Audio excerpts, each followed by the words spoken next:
Good morning, good afternoon, good evening. Welcome to the channel. My name is Richard. If you're new to the channel, for those that are returning to the channel, thank you for coming back. Please do remember to subscribe. If you're not subscribed, it does take time and money to create content like this, and it helps my channel grow and the returns of financials on a monthly basis from YouTube, which are needed desperately at this current moment in time. At the moment, on the 30th of May 2026, sorry, the 30th of March 2026, I've got May on my mind, and I'll come to that in a minute. I've got 3 nervous things, or maybe 3.5 nervous things on my mind at the moment. The first one is, today goes the Mercedes E220 estate in for its annual MOT. So hopefully it'll be okay. I suspect it will fail because there's a bit of a knocking on the left-hand side. Don't know what it is, but they'll find it out, and then I'll go and get my son to repair it and then take it in for a re-MOT, and then it'll be good for another year, I guess. This car has only done 6,000 miles this year since its last MOT, so that's okay. The new electric car, the Dacia Spring, is doing most of the mileage now, which is a good thing, I guess. And based, I mean, this is a diesel. This Mercedes is a diesel, and I'm about to go into Newcastle under Lyme, near Stoke-on-Trent, for its MOT. And apparently, I've been notified this morning that there are issues about supplying diesel at some of the petrol stations or gas stations, depending on where you're coming from. So we have a potential shortage of diesel already. I don't know if that's true or not. I'll certainly find out, because I intend filling this Mercedes up and then parking it up ready for its repair, and then we'll suck it and see from there. That's the first nervous thing. The 0.5, I said 3.5. The 0.5 is that the Triumph Tiger 800 needs its MOT doing for April, so I need to take that in. I don't think that'll have any problems. That'll not have any problems. I know the Mercedes something will need doing. Yeah, she's 15 years old now, and she's got 142,000 miles on the clock. 142,000 trouble-free miles, I hasten to add. So, but this car's been looked after really, really well. It's got full service history and all that crap.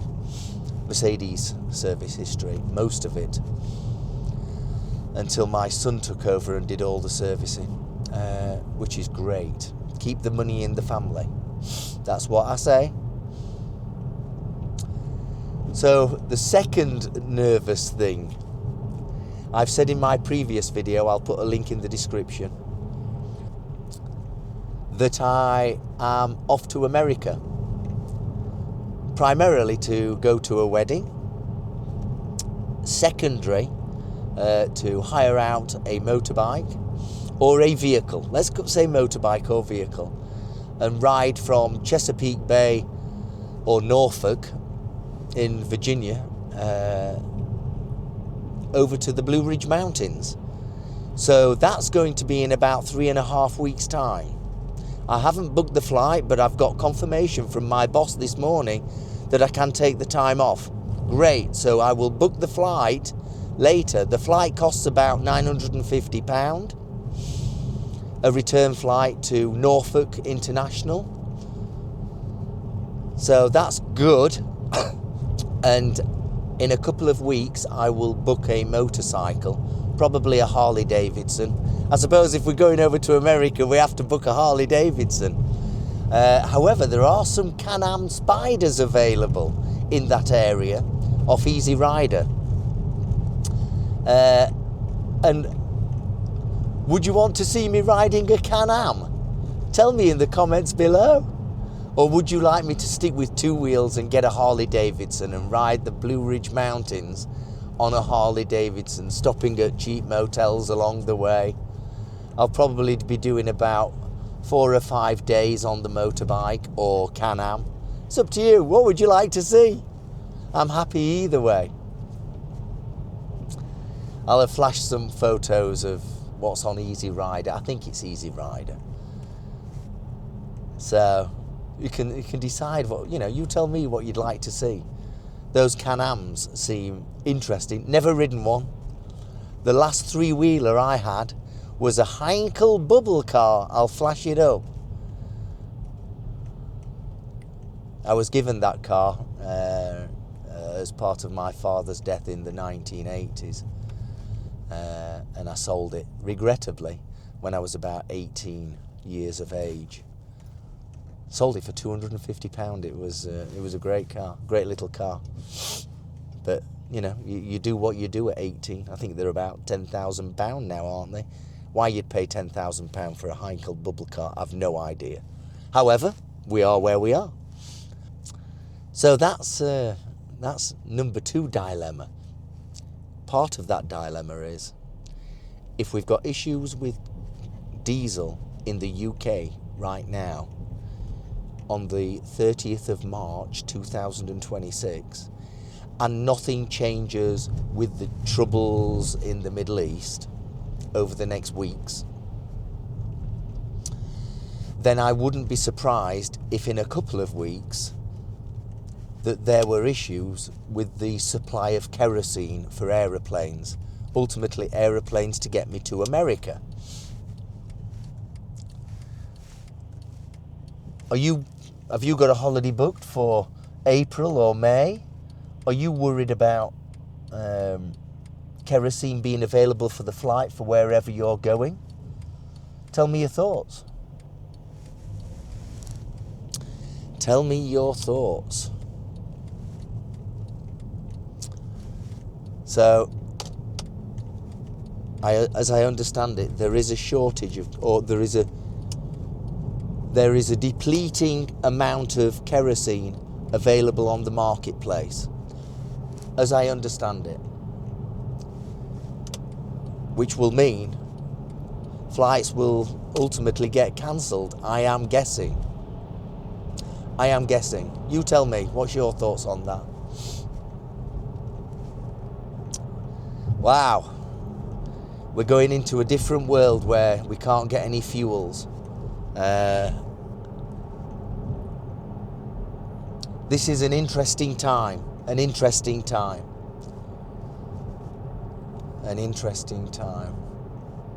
you worried about it? You tell me. What's number 3? Well, if you've watched the previous video, and as I say, I'll put a link to that video in the description.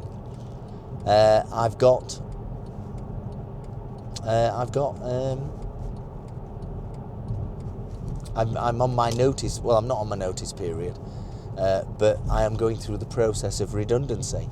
So on the 29th of May 2026, that will be my last day of employment with my current employer of 5 or 6 years, which is really sad. I've really enjoyed working for my current employer, but the costs of employing someone in the UK is too much. I was going to say astronomical, but it is too much. So they're letting me go, and they're letting the rest of the technology team that are in the UK go. Those jobs will go to either America or India. We have teams in America, we have teams in India. And the on costs for running the teams are cheaper in America and or India. It'd be nice if they said, well, we're going to make you redundant, but we want you to come back as a contractor, Richard, and we'll pay you a daily rate. That would be nice. But I very much doubt that will occur. Very much doubt that will occur. On the 80-20 rule, there's a 20% chance that that would occur. But you never know. You never know. So, let me get to the MOT station. Let's get the Mercedes MOT'd, and I'll come back with the results. I'll see you in a minute. I thought I'd just slot this one in while I'm waiting for the MOT. Pancakes, maple syrup, and bacon. If there's one thing I'm looking forward to about going to America, is going to Denny's and having the breakfast. A slam breakfast or whatever it used to be called. The last time I was in the Blue Ridge Mountains and that area of America, I was only 10 or 11 years old, and we used to go to Denny's for breakfast, and absolutely brilliant. Nothing finer. And if there's one thing I'm looking forward to, and the band Supertramp comes to mind when I say this. If there's one thing I'm looking forward to, it's breakfast in America. They used to be the best breakfasts. My mother was a terrible cook. I'm surprised I didn't suffer from rickets. I'm surprised social services didn't come and take me away. I used to survive on cornflakes and chips, fries. Unbelievable. Unbelievable times. I really am surprised I didn't get rickets. I'm sat in the Capello Lounge in Newcastle-under-Lyme, waiting for the MOT to be done. And it's a really nice place. If you've not been here, you should really come and try some of the food out. I've been here on quite a few occasions. Great food.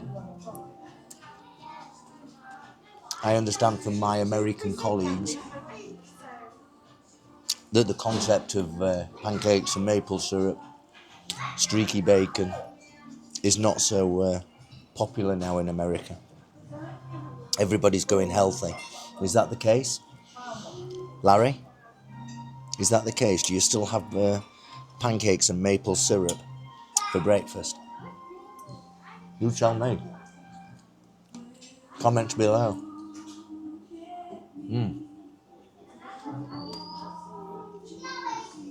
My only concern about going to America is like I've said, is the problem with kerosene to fuel the aircraft. Yeah?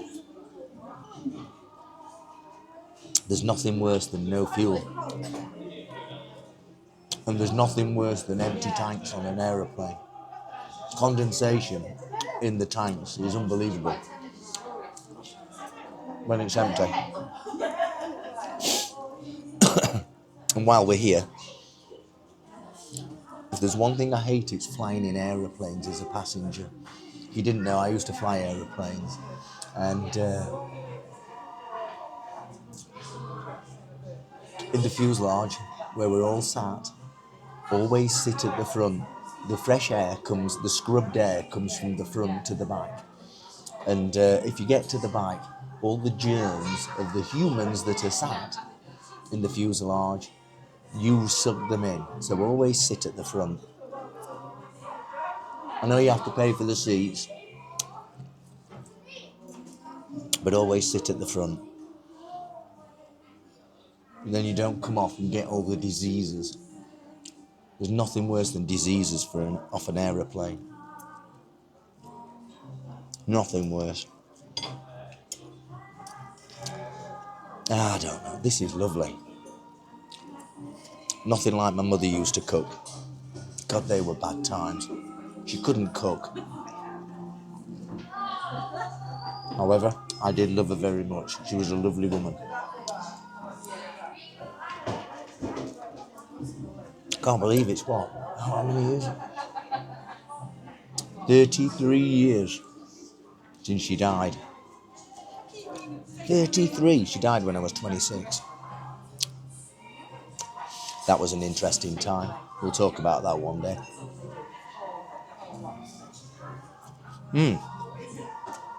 So, when I'm over in America, assuming there's kerosene, we'll be going to Denny's for breakfast and having some great fun. Let's go and have a look at the MOT and see what the Mercedes has failed on. If at all. Maybe it passes. I very much doubt it. I'll speak to you in a minute.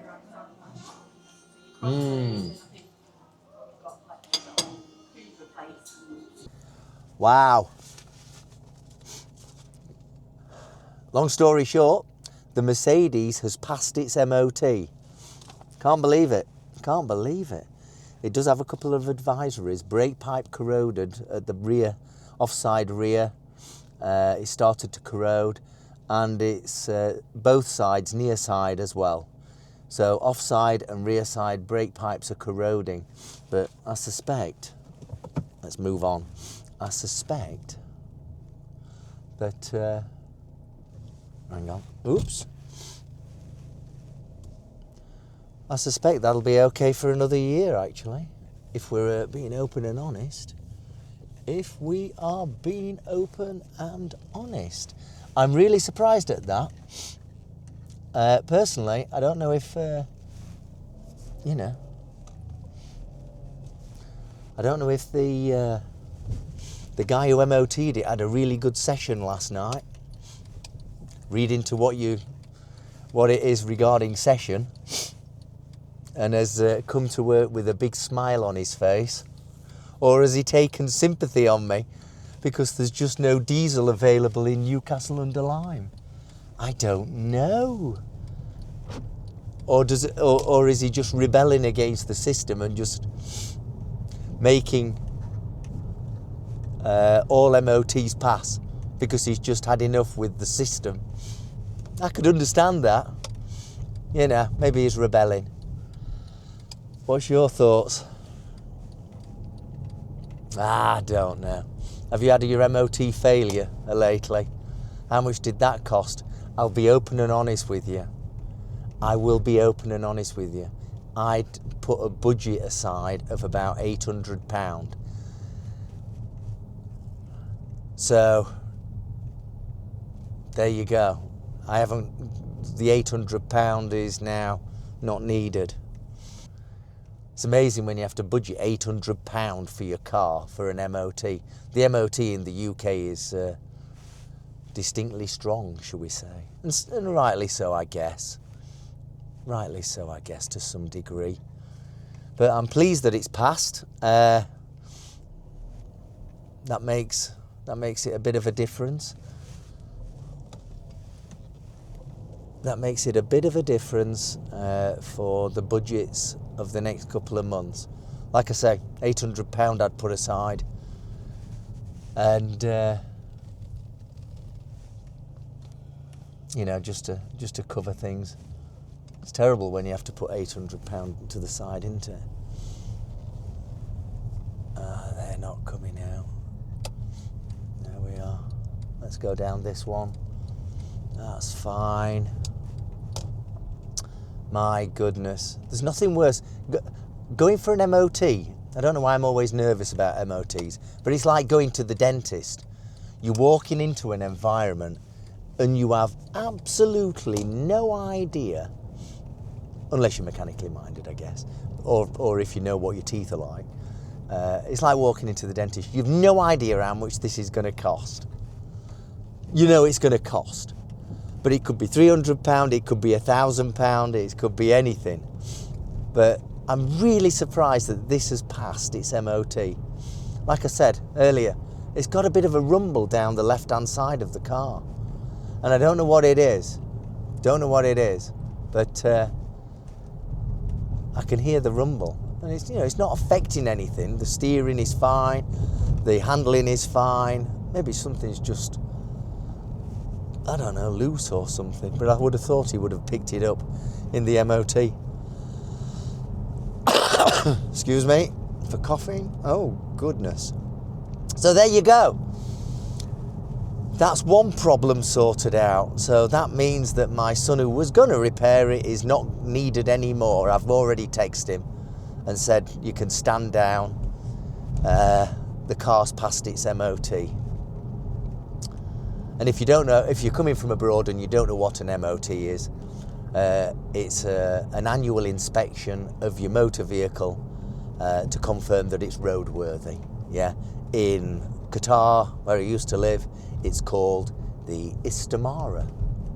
Yeah, so some places have an inspection once every 2 years. In Europe, in the UK, it's every year after the vehicle is 3 years of age or older, and of course this one is. Hope you enjoyed this video and understand my nervous disposition if you got this far. Next challenge, let's see if there's enough kerosene to get me to America. Have a great day, ride and drive safely. Hope you enjoyed it. Please give the video a thumbs up if you got this far and enjoyed it. If you're not subscribed and got this far, please do subscribe. It costs you nothing. I'm not asking you to remortgage your house, or I'm not asking you to marry me, yeah? And if you are subscribed, I thank you very much. It really does matter. It really does matter. See you soon. Thanks very much. Bye-bye.